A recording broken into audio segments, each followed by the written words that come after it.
Doties lidojumā piedāvā Novatūrs.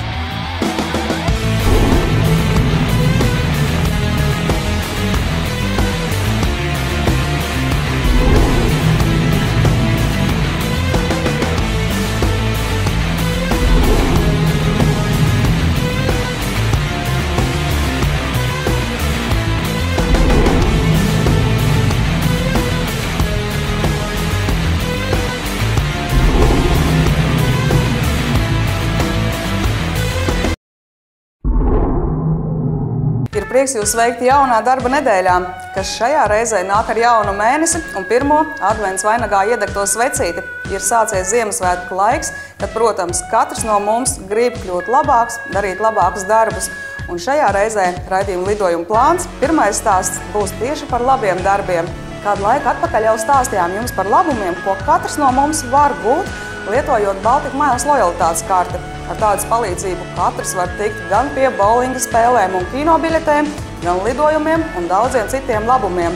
Taču ar Baltic Miles palīdzību mēs katrs varam arī palīdzēt kādam, kuram iespējams palīdzība šajā mirklī ir ļoti vajadzīga. Jebkurš Baltic Miles punktu ieguvējs, kuram ir šī Baltic Miles kartiņa, viņš krāja punktus, var tērēt gan lidojumiem, gan visādām citādām lietām, bet var arī izdarīt labu darbu un noziedot savus punktus vai mūsu organizācijai Palīdzēsim LV, vai arī 16 vēl citām organizācijām, kuras ir sarakstā, kurām jūs varat noziedot un tādējādi izdarīt ļoti, ļoti labu darbu.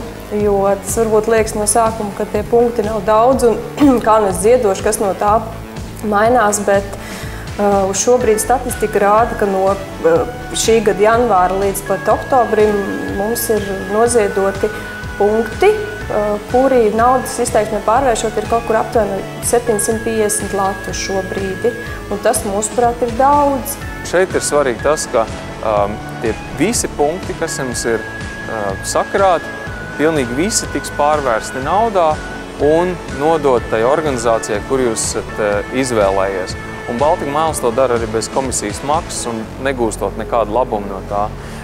Un pats Baltic Miles kartes programmas dalībnieks, viņš var izvēlēties, vai to nodot, teiksim, Palīdzēsim LV vai Ziedot LV, vai nu kādai citai no vairāk kā 10 organizācijām, kas mums ir Baltic Miles sistēmā. To var izdarīt internetā, ļoti vienkārši izvēloties punktu skaitu, kur jūs vēlaties nodot organizācijai, un arī pašu organizāciju, kam to nodot. Ieiet Baltic Miles lapā un tālāk ir tātad arī sadaļa, kur jūs varat šos punktus tērēt, un jums ir jāatrod vienkārši sadaļa ziedojumi, izvēlties sev vēlamo, teiksim, ziedojumu veidu, jo tur var palīdzēt gan suņiem, gan kaķiem, gan mūsu gadījumā bērniem vai jauniešiem, tāpat arī sirmgalviem. Izvēlties savu organizāciju, kurai jūs vēlaties ziedot un noziedot savus punktus. Tā ir tīri forma jāizpild jums, tāpat kā iepērkot, teiksim, sejas krēmu vai avio biļeti par šiem punktiem, tāpat tikpat vienkārši ir arī noziedot šos punktus.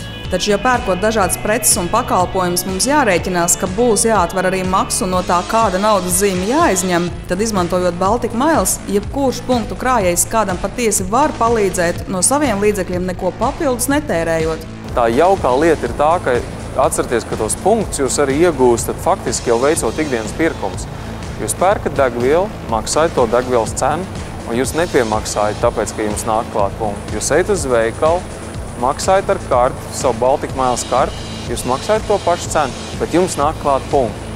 Un faktiski, kļūt par laba darītāju vai par ziedotāju jūs varat ārkārtīgi vienkārši, nemaksājot vairāk vai neizņemot no savu maka vairāk naudas. Kā jau minēts, savus punktus var ziedot dažādām organizācijām. Pašam vien jātiek skaidrībā, kurš palīdzības lūgums tieši jūs uzrunā visvairāk. Piemēram, projekts Palīdzēsim LV galvenokārt savu darbu vērš jauniešu virzienā. Palīdzēsim LV ikdienā strādā un darbojas ar bērniem, kam ir, teiksim, kādas veselības problēmas vai sociālā riska problēmas, tā saucamie sociālā riska bērni, jaunieši, kuri nāk no dažādām, teiksim, ģimenēm, kurās varbūt nav tik vienkārši šī situācija, kā mēs visi zinām. Un tad šī nauda arī nonāk tā brīža vai nu kādam aktuālajam projektam, vai kādam konkrētam bērnam, kuram ir nepieciešama tieši finansiāla palīdzība, vai kādiem medikamentiem, vai operācijai, vai rehabilitācijai, vai arī kādam no mūsu motivācijas izglītības pasākumiem, kurus mēs veidojam šiem bērniem, jauniešiem, lai mainītu viņu ikdienu un tādu pieredzi dzīves. Jo daudz no šiem bērniem un jauniešiem viņi dzīvo no paudzes paudzē šajā pabalstu sistēmā un režīmā, un diemžēl neko nevēlas arī mainīt. Un mēs, rīkojot dažādus seminārus, pasākumus, vasaras nometnes un tādas lietas, varam nedaudz savādāk pieredzi viņiem rādīt. Atliek vien piebilst, ka par Baltika Mēles partneri joprojām var kļūt arī jebkura cita labdarības organizācija. Ja ir arī kādas labdarības organizācijas, kas ir oficiāli reģistrētas kā labdarības organizācijas, nodarbojas ar labdarību, viņas var arī kļūt kā saņēmēji šajā sistēmā. Vienkārši piesakoties uzņēmumā Baltika Mēles kā labdarības organizācija, lai saņemtu punktus. Un to var brīvi jebkura organizācija, kas atbilstoši reģistrēta, arī izdarīt. Tā kā aktīvi var būt gan tie, kuri kādam vēlas palīdzēt, gan arī tie, kuriem palīdzība ir nepieciešama. Bet nākamajās minūtēs vairāk parunāsim par jauniem cilvēkiem, kas zinām aktivitāti jau ir izrādījuši un šajā mirklī cīnās par bezmaksas studijām Transporta un sakaru institūtā. Protams, runājām par projektu 10 veiksmes pakāpieni, kuru mēs, raidījums Lidojuma plāns, īstenojam sadarbībā ar Transporta un sakaru institūtu. Projekts sākās 19. novembrī, kad raidījumā izskanēja pirmais jautājums. Tajā iepazīstinājām jūs ar Natāliju. Viņa ir Transporta un sakaru institūta studente, kas pastāstīja, ka mācās studiju programmā, kurā vēl nesenā pagātnē puiši netika uzņemti. Jūsu uzdevums bija pareizi atbildēt, kā saucās šī studiju programma. Tagad ir pienācis laiks noskaidrot, vai jaunieši bija aktīvi un vai pareizas atbildes tika saņemtas. Mūsu institūtam ir liels prieks, ka jauniešiem interesē aviācijas programma. Viņi domā un viņi raksta, ļoti labi atbild raksta skolēni no Daugavpilī. Daugavpilī 10 vidusskolas. Viņi mācās mūsu mazajā akadēmijā un arī atbild uz jautājumiem. Un kādam no atbilžu iesūtītājiem izdevās arī atšifrēt Natālijas studiju programmas nosaukumu? Man liekas, ka neviena nepareiza atbildes nebija. Vai daži nepareiza atbilde, bet daži teica, ka viņa meitenīte mācās aviācijas nodaļas programmā, un viena meitenīte no Daugavpilī uzrakstīja visu īstu grāmatu par to, un viņa rakstīja par to, kā kādreiz meiteni nemācējās šajā programmā un teica, ka ja cilvēkam gribas, tad viss cilvēkam veicas un viss būs kārtībā. Un Natālija patiešām mācās aviācijas studiju programmām. Transporta un sakaru institūtā, aviācijas transporta tehniskā eksploatācija studiju kursā 3. gadu. Turklāt par profesiju, kas saistīta ar lidmašīnām, viņa esot sapņojusi kopš mazotnes un šobrīd tiešām piepilda ilgi loloto sapni. Jau no bērnības es ar vectēvu braucu ar trolejbusu gar Transporta un sakaru institūtam un redzēju emblēmu ar vīrieti, ar lidmašīnu. Jau no bērnības zināju, ko būšu aviācijā. Natālijas izvēlētā studiju programma gan tiešām šķiet vairāk piemērota vīriešu cilvēkam. Viņa pati gan ir citādās domās. Ir mehāniķi un avioniķi. Mehāniķi, jā, viņam vajadzēs skrūves griezt un tā tālāk, bet avioniķiem darbs ir mazliet vieglāk, vajag darboties ar kompjuteriem, ar programmas izstrādāšanu. Tad, pabeidzot studijas, Natālija kā diplomēts avioniķis uzsāks savas darba gaitas kādā no aviosabiedrībām. Ja arī tu vēlies kļūt par aviācijas tehniķi, bet varbūt vēlies bez maksas studēt kādā citā Transporta un sakaru institūta studiju programmā, laiks nākamajam jautājumam, kas šoreiz būs saistīts ar vēsturi un aviācijas pasaulē ārkārtīgi pazīstamiem cilvēkiem. История нашего института начинается очень давно, в далеком 1919 году. И в те далекие годы, которые очень и очень отличались от наших, потому что мы сейчас знаем, что люди, которые жили 20-30 лет тому назад, уже имели несколько другую жизнь, несколько других. И в техническом, и в моральном, и в духовном плане. и даже мода была совершенно другая. Так вот, в этом самом далеком 1919 году у истоков нашего института стояли два великих человека, которых обязательно знают все люди, потому что они прославились великими делами, великим стремлением к учебе, великим стремлением к новому, творчеством. И, как принято считать, все идеи, которые когда-то считались невероятными, люди творческие, умные и заинтересованные обязательно выполняют. Назовите этих двух великих людей, ну и расскажите, чем же они так знамениты.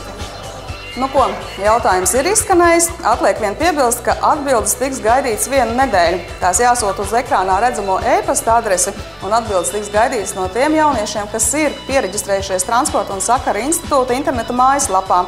Ja tu to neesi izdarījis, nekas vēl nav nokavēts. Vari reģistrēties arī šodien un startēt konkursā šodien, lai tev veicas.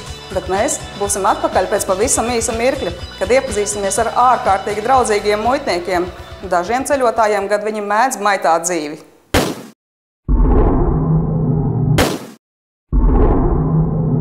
Bet nu laiks iepazīties ar draudzīgiem un ārkārtīgi aktīviem muitniekiem, kas lielu daļu savas darba dienas pavada lidostā.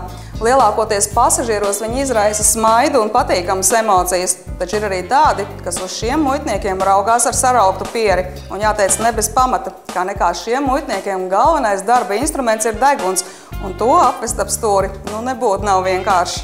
Cilvēku var apmānīt, var pateikt, man nekā nav, bet ja suns stāv uz robežas un zaļajā koridorā, tad cilvēki vai nu pozitīvi attiecās, vai nu viņiem ir tāda negatīva varbūt tā pieredze. Tā kā visi suņi ir mācīti būt nevien paklausīgi, bet arī draudzīgi, tad saprotams, ka netik pozitīvā pieredze kādam ar viņiem ir nevis tādēļ, ka dienesta suns pasažieriem būtu uzrūts vai dusmīgāk uz to paskatījies, bet gan tādēļ, ka suņa deguns ir izjauts kādu nelikumīgu rūpalu. Tā ir 3 specializāciju suņi.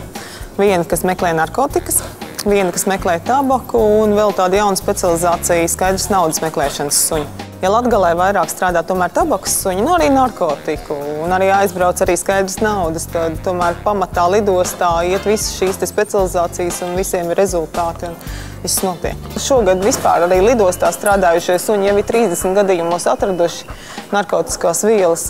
Un kopēji visi Latvijas kinologi ir jau kaut kādos 130 gadījumos. Tātad lidosta ir viens no tiem lielākajiem, vēl ir pasts, kur regulāri iet un strādā. Un, manuprāt, katru dienu ir atklājums. Arī Piparam ir, jo viņš ir tāds mazs aktīvists, viņš bez darba nemaz nevar. Starp citu, Spaniels Pepers, jeb latviskojot Pipars, ir specializējies narkotiku meklēšanā. Un jāteic, to viņš dara tik enerģiski un mīlīgi, ka tiešām atlidojušo pasažieru sejās pamatā viņš izraisa smaidu. Un tomēr arī Pipars dažam labam zālītes pīpētājam ir sagādājis nepatikšanas. Tādās iedzīvojās arī kāds jauns vīrietis, kurš Piparam šķita aizdomīgs filmēšanas dienā. Izrādījās, puisis pirms kāpšanas lidmašīnā ir uzpīpējis tā saucamo zāli. Narkotikas, kas valstī, no kuras viņš ielidoja, nav aizliegtas, bet Latvijā gan. Lai arī lidojums bija ilgs vairāk nekā 2 stundas, Pipars skaidri sajuta. Konkrētais pasažieris gluži tīrs nav, un tad nācās veikt viņa padziļināto kontroli. Šajā reizē nekādi papildus narkotika krājumi pie puiša netika atrasti, taču nereti rezultāts ir citādāks. Ļoti daudzos gadījumos, protams, ir, kad ir tādi pavisam maziņi, pavisam mazi tie daudzumi, grāmas līdz grāmām un tā kā pašu lietošanai, bet tepat vasarā bija vīrietis, kas nāca caur šo zaļo koridoru ielidošanas, suns viņam pievērs uzmanīgi tikai tāpēc, ka viņam pie jostas bija maza kārbiņa piestiprināta ar narkotiskajām vielām. Suns pievērš šai te kārbiņai uzmanību. Un pēc tam jau, veicot muitas kontroli, izrādījās, ka cilvēkam vēl ir mugursoma tukša, kuru izlaižot caur ēganu neko neuzrādīja. Tukša soma un arī iespējams, ka muita kādreiz varētu arī neko neatrast tur, bet suns, tā kā jau šis cilvēks bija novirzīts uz kontroli, uzrādīja, ka tur varētu kaut kas vēl būt. Un veicot padziļināt kontroli, izrādījās, ka tur ir 2 kilogrami marihuānas. Brīnum lietas, ko var redzēt. Es pats šeit lejā, es te pieminēju, kur plēvēs ietīts noslēpts, tad ir cilvēki, kas tur mētelīšus, uzšūvuši plašķus ar katru paciņu piešūt. Es nezinu, cik tur darba stundas, tur ir smalks rokdarbs ir veikts.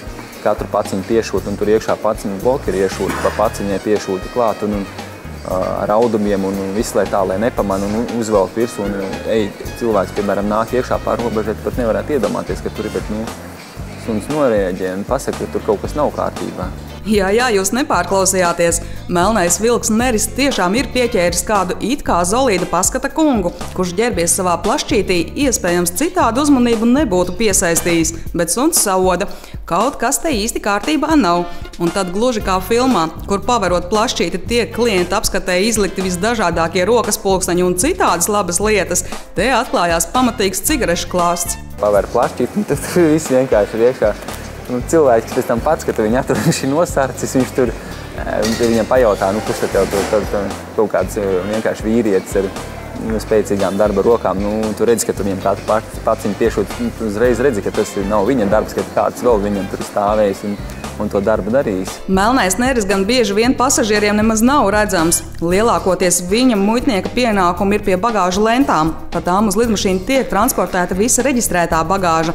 Suņa atklājumi šeit nereizi vien ir pierādījuši nelegālo cigarešu transportētāju izdomas bagātību, kas gan nav bijusi pietiekama, lai nelegālā krava paliktu nemanīta suņa asajam degunam. Lidostā lielākais ir bijis 6 kastes līdz 8 kastes. Tas ir 300-400 bloki cigaretes.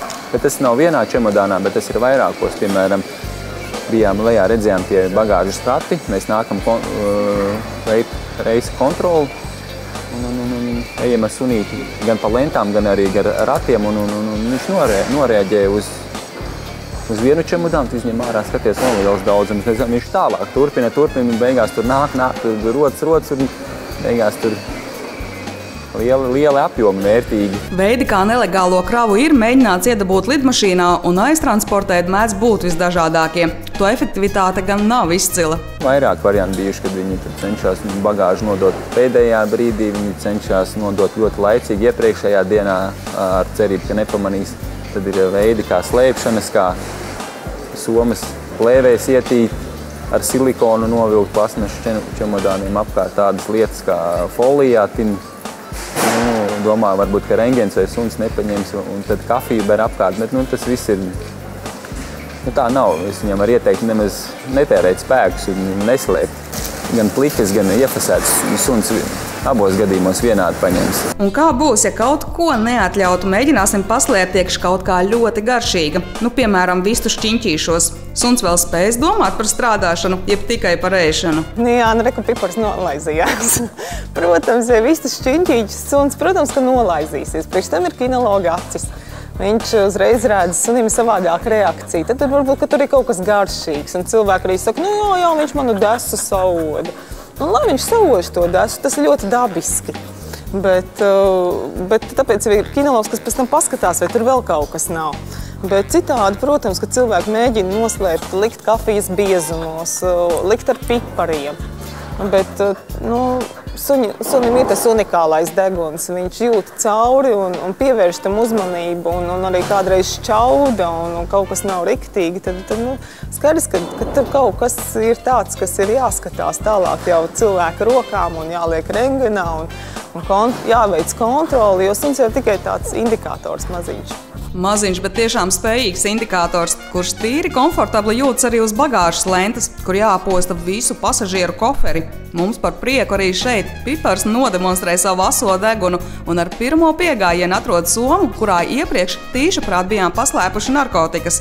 Taču arī ar to vēl viss darbs nav pabeigts, un pēc tam, kad ir sagaidīti un galvaspilsētā ielaisti visi atlidojušie pasažieri, vismaz tie, kas nelegālas vielas nemēģināja ievest, Pipars žigli pārbauda arī katru stūri bagāžas saņemšanas zālē. Izrādās, tas tiek darīts ne bez pamata. Kā jau es teicu, kad cilvēks ierauga sunu, un it sevišķi tāds cilvēks, kuram ir kaut kas slēpjams, un ja tās ir narkotiskās vielas, viņš mēģina no viņām atbrīvoties jau pirms muitas kontrolas un izmet šo te.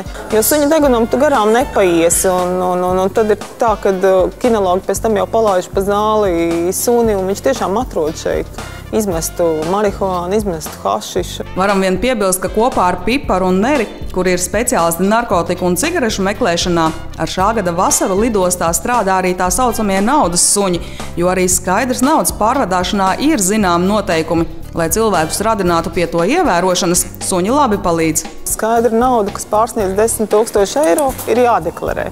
Diemžēl praksa rāda, ka pasažieri ielidojušie to nedara. Un pasaules praksē ir tāda lieta, ka viens no šādiem kontrolas mehānismiem arī ir darba suns. Par ko mēs pirms pāris gadiem, nevis pāris, bet pirms kādiem 8, varbūt 5, pat ļoti brīnījāmies, kā tas ir, suns meklē skaidru naudu. Kā tas vispār iespējams? Tāds tiešām tāds jautājums, uz ko te viņš tur reaģē. Tā ir naudas zīme, kura ir tāda neko neizsakoša, taču ne pēc kā viņa nesmaržo. Sākām pētīt. Sapratām, ka ir Holandē šādi suņi, Vācijā, Austrijā. Prasījām ļoti daudz kolēģiem padomus, kā šādus suņus apmācīt. Un tā mums pagājušajā gadā mēs nopirkām 2 šādus sunīšus, kas ir labradora tipa suņi, kas strādā lidostā. Tīri lidostas darbam arī vairāk tomēr paredzēti, jo viņiem ir jābūt pietiekoši tādiem, pēc izskata tādiem, lai cilvēki nebaidītos. Ja? Un šogad augustā šie suņi sāk strādāt. Viņiem ir rezultāti arī. No augusta ir 5 atklājumi tīri suņiem, bet viņi katru dienu, jūs jau arī šodien redzējāt, katru dienu viņi uzrāda kaut kādas naudas summas, kas tiešām nepārsniedz šos 10 000 un nav nekāda problēma. Bet ir arī tā, ka, ja cilvēks iet ar zaļo koridoru, viņam ir šī naudas summa, kas pārsniedz 10 000 eiro, viņš tiek izsaukts uz muitas kontroli un viņam diemžēl, ir protokols. Līdz ar to, kad ir sākuši strādāt šādi skaidras naudas meklēšanas suņi un ir ļoti pastiprināta interese par to, tad arī cilvēki jau nāk un zina, kas tie ir par suņiem, un arī muitas darbiniekiem ir daudz vairāk ir šo iesniegto deklarāciju skaits jau. Starp citu, tāpat kā cigarešu un narkotiku, arī naudas suņi tiek apmācīti meklēt konkrētas lietas tikai un vienīgi ar rotaļu palīdzību. Suns kopš pirmās dienas muitā tiek radināts meklēt savu bumbiņu.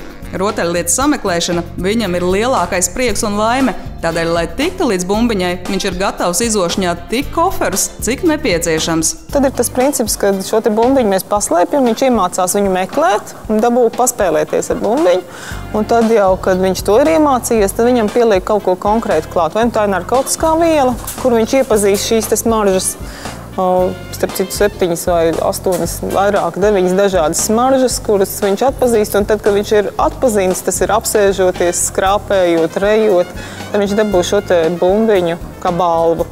Un tas ir vienīgais viņa darba instruments, kāpēc viņš ir gatavs nākt uz darbu. Tā ka nekādām atkarībām vai citādām sliktām lietām mazie muitnieki netiek pakļauti. Un tik cītīgi viņi strādā tikai tāpēc, ka viņiem patīk spēlēties. Starp citu, tāpat kā savulaik uz Rīgu ar lidmašīnu atlidoja pirmie muitas darba suņi, ar lidmašīnu šurp tiks vest arī nākamie, kas iespējams jau nākamajā gadā uzsāks darbu arī lidostā Rīga. Un kas zina, varbūt tieši lidostā kāds no šiem jaunajiem suņiem sagaidīs arī jūs. Atliek vien parūpēties par to, lai pirmā tikšanās būtu patīkama. Bet mums laiks pievērsties konkursam. Iepriekšējā raidījumā jautājām, cik augstākās pilotāžas aviācijas grupas darbojas Baltijas valstīs un kurā vietā tās bāzējas. Atbildes saņēmām ļoti dažādas. Vairums no jums minēja, ka Latvijā ir vienīgā Baltijā atrodama aviācijas grupa, tā saucās Baltic Beach Jet Team un bāzējas Tukumā. Taču netrūka arī skatītāji, kas minēja, ka tādas pat grupas ir atrodamas arī Igaunijā un Lietuvā. Pareizi gan atbildēja tie, kas minēja tikai un vienīgi tukumniekus, jo lai arī gan Lietuvā, gan Igaunijā ir atrodami augstākās klases piloti, kas veic paraugu demonstrējumus, viņi tomēr lidoja individuāli un nav uzskatām par grupu. Pirmais par tukumniekiem pareizu atbildi atsūtīja Rihards. Apsveicu. Certifikāts tavējais. Stāsti, kā tu zināji? Kā tu zināji, ka vienīgā aviācijas grupa Baltijā ir Tukumā bāzētājs Baltic Beach? Es jau skatījos, es jau visu raidījumus skatos, un es jau zināju. Es jau vienu raidījumu jau iegaumēju, ka tā ir Baltic Beach, un jūs pieminējāt, un tāpēc atcerējos. Aha, tad tu esi tā kā ne pirmo reizi skatījies to raidījumu. Es gandrīz katru reizi skatos. Gribētu arī būt par pilotu. Tā es gribēju prasīt, vai tu kādreiz esi lidojis un vai tu plāno kādreiz savu darbu saistīt arī ar lidošanu? Es esmu lidojis, jā. Un mans sapnis mērķis ir pilots. Ko mamma ar tēti saka par to, ka tu gribētu kļūt par pilotu? Viņi tikai atbalsta visu. Visu tā labāko, novēl man to labāko. Viņi tic, ka tev sanāks? Jā. Kā solīts, viņš balvā saņem izmēģinājumu lidojumu ar lidmašīnas Airbus 320 simulātoru, ko piedāvā Transporta un sakaru institūts. Kā ir ar balvu? Priecājies? Jā, ļoti. Es jau vienreiz esmu bijis, man ļoti patīk. Es jau vienreiz Jā. biju? Aha, tad tev nebūtu, tad tu jau tā kā pieredzējis pilots varēs tur sēsties un viss sapratīs. Nu, skaidrs. Labi, nu tad tev liels paldies. Apsveic vēl vienreiz ar to, ka tev izdevās būt pirmajam, jo bija daudzi, kuri gribēja tikt pie šīs te balvas. Un es ceru, ka tev veiksies arī nākamreiz uz priekšu. Ja? Paldies, jā. Labi. Savukārt nākamā konkursa uzvarētājam balvas ir sarūpējusi Lidosta Rīga. Un te būs jautājums. Cik aviosabiedrības pārvadā pasažierus no un uz Lidostu Rīga šajā ziemas sezonā, kas sākās oktobrī? Esi pirmais, kurš atsūta pareizo atbildi uz e-pasta lidojumplāns@lidojumplāns.lv un balvas būs tavējās. Bet man jāsaka jums paldies, ka bijāt kopā ar mums. Esam izstāstījuši visu, ko šajā reizē vēlējāmies. Tiksimies jau pēc nedēļas ar jauniem stāstiem. Lai jums jauka šī nedēļa. Atā!